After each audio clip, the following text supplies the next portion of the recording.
One question which always pop up is there kind of a counter indication when I do this kind of technique? And you once told me you thought a long time. You said no, because I'm a first aider. That's right. I consider myself as a first aider. Yeah, So there are no limits. No, I haven't found the limits yet. Mm-hmm. And people say to me, you know, where does it stop? I don't know. I don't know yet, because I want to give it a go. If you come in with an unsolved problem and it fits into my category, then I will look for a solution. Mm. But if you come in with a problem that doesn't fit my category, I'll look for a referral. Mm. To send you off to someone who's good in what they do, but be willing enough to take a shot at it if it's in my field. Mm. And I think that's how I think about it. I want to come back to the 7A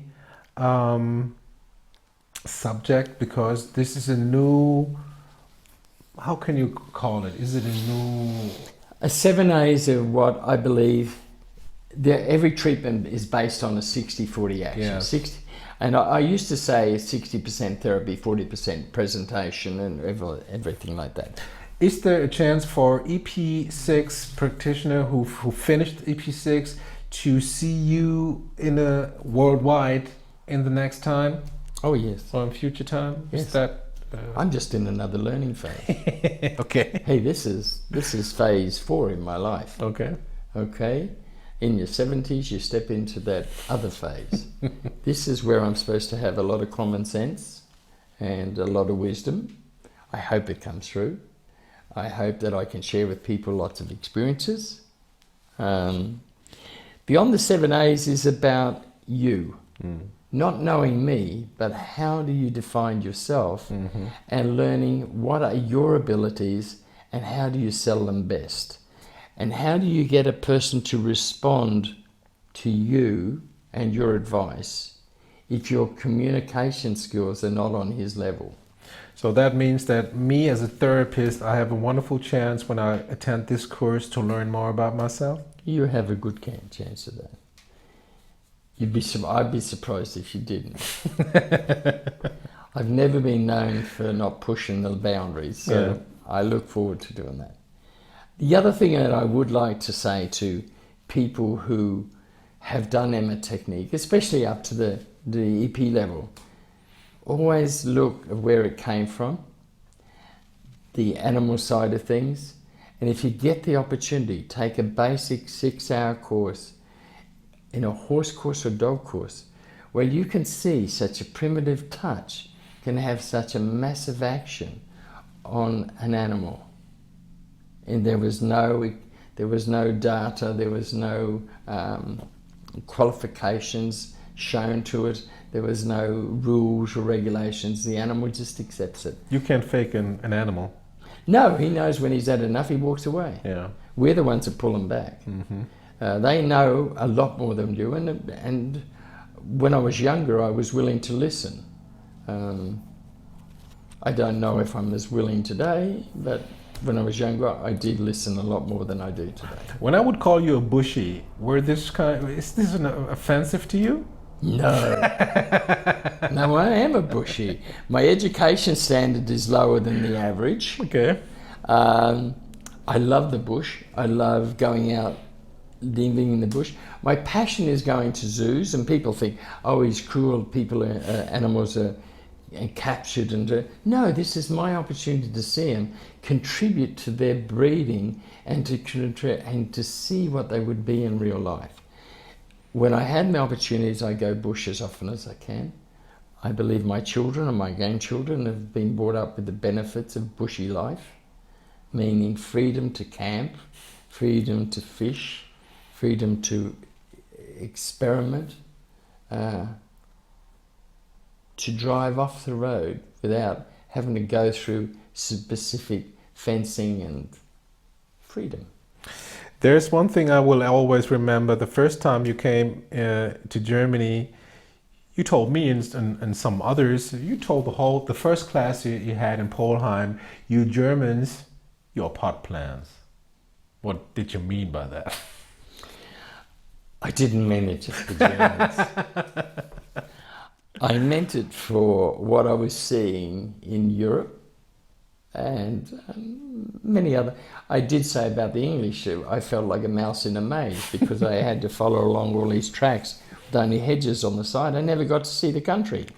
But to come back to your question, the thing I meant was, I believe you have the best country. You have great borders, which is your pot. Mm-hmm. In it, you have the best soil. You put on the best fertilizers, and I've seen what you keep in your barns here. And then you put in a plant, and you let it grow. But every year, at the same time, you chop it back to the same shape. I didn't see anyone allow it to grow and expand as it should.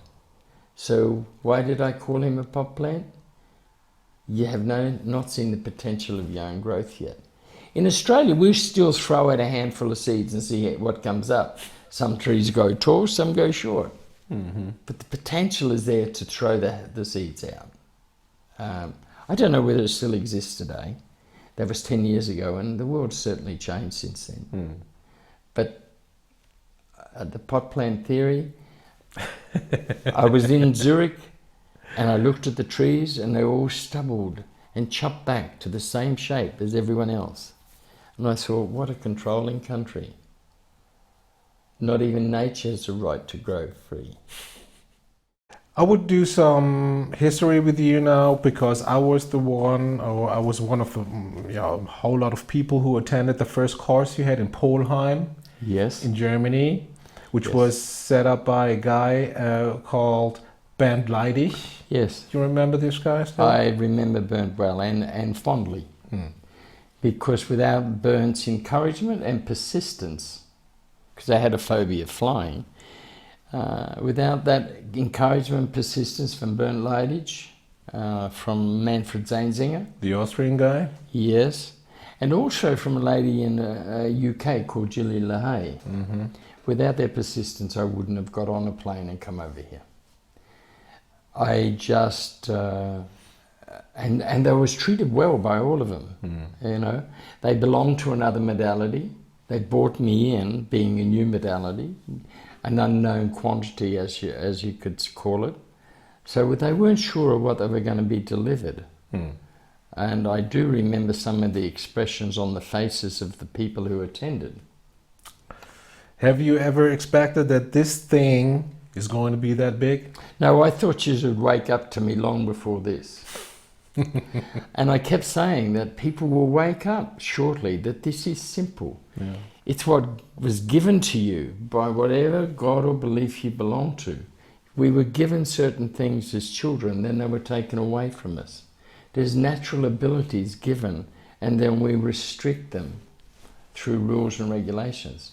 So I actually did believe that people would wake up, that I was just going with what was primitively given to me in the first instance. Who is Ross Emmett? That's a very good question. Basically, I should leave it to my siblings to describe it. But there are a couple of things that I like to think that I am. I'm called a chameleon. I was called a chameleon before I was ever the therapist.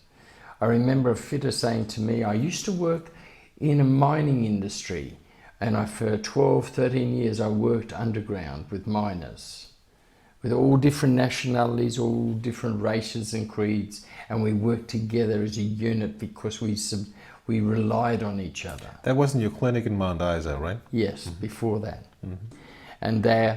And one of the fitters come to work one day, and he said to me, Emmett, you're like a stained glass window. We can't see, nobody can see inside. And then someone said, and he's like a chameleon. He changes his color or tune to whatever the environment is. And I think that's essential to being the therapist that I am. I don't have judgment in as much as that I will treat each person and client free of judgment. It doesn't really matter. My job is to help you. And so therefore, who is he? I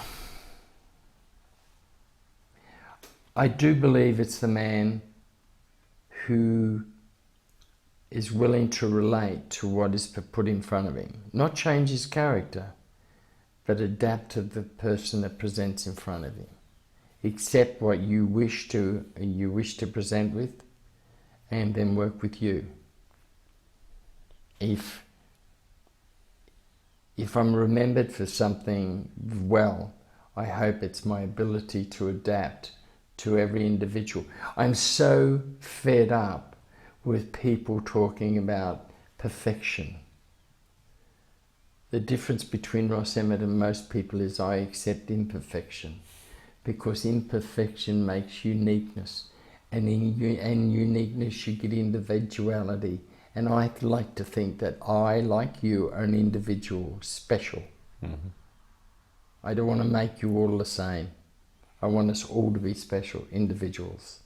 So if there's something I want to be remembered for, is treating every person as an individual, special, unique, not deformed. Well, as Steve Jobs used to say, I've got one more thing. You are very well known for your stories. Would you be so kind and share a story with us? One of the things I always remember is about an interview done with a book writer called Bryce Courtney. Mm-hmm. He wrote the book called The Power of One, based on his life. And the interviewer said to Bryce Courtney, "Mr. Courtney, I hear The Power of One was based on your life." And he said, "Yes." And he said, "But Mr. Courtney, there's some untruths in there." Mr. Courtney, who was dying at the time from pancreatic cancer, laughed and he said, "You fool, I'm a storyteller. It doesn't have to be truth. It just needs a basis of it." So a lot of times the stories I tell are based on truth to create changes. And I think today the art of the storyteller, through media and through the litigation laws, we've lost the art of storytelling because everyone want the truth. And they fight and dispute whether he was saying the right word or the wrong word. In my country, at my age, being over 70, I tell yarns. When I was younger, in my 50s, I bullshitted. When I was younger still, I told lies. As a child, I fibbed. All I can say today is I'll tell you a yarn. Okay? There are things that, and every story is meant to be a reminder for an individual. And so I use stories to help people who are dealing with grief. I tell stories about people who are trying to find solutions. In every story, every person will find a different answer. That's a good storyteller. It's not the one answer, it's everyone finds their answer. And so I appreciate telling stories and hearing how many answers can be found from one story. I just can't remember all the stories I tell because they will depend on the individual. Okay. Okay? Thank you. But Wonderful. that's a beautiful question and I really appreciate it. And I have heard, as was said to me at the conference, with all these people travelling to hear me, please tell us some stories. To the last dinner on the last day, they all said, please tell us some stories. Good night. Good night. Hallo, ich bin Kerstin Jäger, ich komme aus Weggis, das ist Luzern am schönen Vierwaldstättersee. Ich bin seit 4 Jahren EMMETT-Anwenderin. Ich bin darauf gekommen mit dem Karpaltunnelsyndrom zu einer EMMETT-Therapeutin. Vor 12 Jahren, sie hat das wunderbar können behandeln und dann habe ich mir zum Ziel gesetzt, wenn die Zeit dann da ist, möchte ich das selber lernen und habe das vor 4 Jahren angefangen und habe heute den letzten Tag im EP6. Es ist wunderbar, ich habe eine eigene Praxis jetzt, wie ich den Leuten gut tun kann mit sehr wenig Aufwand. Ich brauche keine Kraft, ich habe das Werkzeug immer dabei. Und die Geschichten zu hören von den Menschen ist wunderbar, sei es jetzt von Babys bis zu älteren Leuten. Einfach, was man mit wenig kann bewirken kann, grosse Veränderungen. Das ist sehr schön. Hallo, ich bin Jürgen Sindlinger, bin Heilpraktiker und EMMETT-Therapeut aus EMMETT Deutschland. Und ich habe mit EMMETT so viele tolle Erfahrungen gemacht und habe selber EMMETT damals kennengelernt, als ich einen Meniskusriss hatte, einen Korbhenkelriss, der normal nur mit einer OP wieder zu korrigieren gewesen wäre. Und das, was ich mit EMMETT erlebt habe, ich habe mein Knie wieder bewegungsfähig bekommen, ich konnte wieder nach außen drehen, nach innen drehen und es hat mir eine ganz andere Lebensqualität gegeben und das wollte ich auch meinen Patienten einfach weitergeben. Deshalb liebe ich EMMETT und ich stehe für EMMETT und ich finde es hammergeil. Dankeschön. Grüß Gott, mein Name ist Antonia Brunner, ich komme aus München. Ich habe das Glück gehabt, EMMETT kennenzulernen, weil ich selbst 2 schwere Unfälle hatte und Tag und Nacht eigentlich Schmerzen hatte. Und es ist immer mehr verschwunden im Laufe der Zeit und ich bin total dankbar für diese Erfahrung und habe mit voller Begeisterung angefangen, EMMETT selber zu lernen. Und es ist einfach ein Wunder und es ist so fantastisch, wenn man einfach nur seine 2 Finger braucht, um selbst mal kurz irgendwo jemand helfen zu können. Und es ist ja einfach nur ein Dankeschön und ich hoffe, es lernen ganz, ganz viele Menschen kennen. My name is Leslie Adamson-Rubin from Israel. I discovered EMMETT therapy in 2015. This therapy completely changed my life. It enhances my students' ability to perform the exercises needed if they have any restriction speedily and efficiently. This therapy allows me to change the posture within minutes, whereby it would have taken me several months of movements within a general class to accomplish these changes. Once I became qualified as an EMMETT therapist, then I was able to treat people and offer services as a pure EMMETT therapist. And this has really also had a tremendous impact on helping numerous people with their pain and discomfort over time. And I have a mission in Israel to get this therapy out into the country, being the only therapist. I've managed to teach a few people the EMMETT course, which is a short 12-move therapy for the general layperson.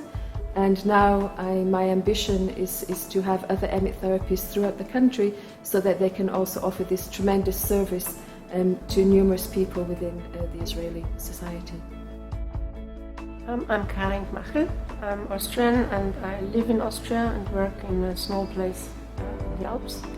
I'm a massage therapist and I work with EMMETT since about 10 years now. And apart from working in a medical practice with clients sent from a doctor, I also work in a hotel, giving massages to hotel guests. And I find it really very interesting how well it combines with all sorts of other techniques. It combines with reflexology, with anything else really, even with lymphatic drainage, which is hard to combine with anything. But also people like hotel guests which do not know what to expect, just want to be relaxed, always come out afterwards saying, "What have you done? I'm suddenly lighter, I'm relieved, I'm relaxed. Also my mind is at peace." That's a very nice feedback from everyone. And also for myself, it's nice to work with because it doesn't put a lot of strain on myself working all day for hours with massaging. And it's a very pleasant technique for everybody involved.